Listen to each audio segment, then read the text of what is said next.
Hello, good morning. So Ed, for today natin, para sa araw na to, ano yung mga signs kapag magre-resign yung mga tao mo? Okay, so yun yung ating bibigyan ng personal payo o personal opinion sa araw na to, no?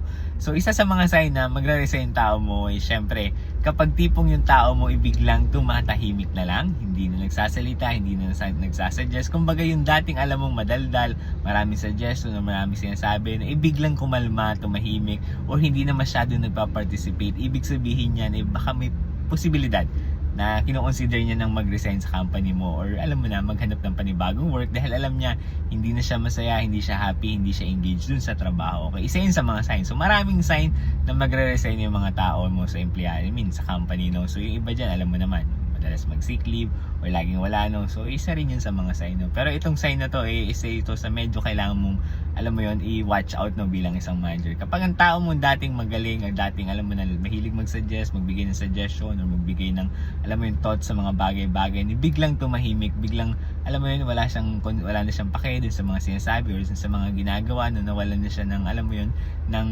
gana sa mga bagay-bagay. Isa rin yun sa sign na tipong disengage na siya, hindi na siya happy dun sa work niya, at willing na din siya i-consider na umalis or mag-resign sa company. Okay, so yun lang yung gusto kong i-share sa araw na to. Kung nagustuhan mo yung mga content ko, huwag mo kalimutan like and follow ko sa aking Facebook, follow mo ako sa TikTok, at syempre mag-subscribe ka na rin sa YouTube ko. Yun lamang, salamat!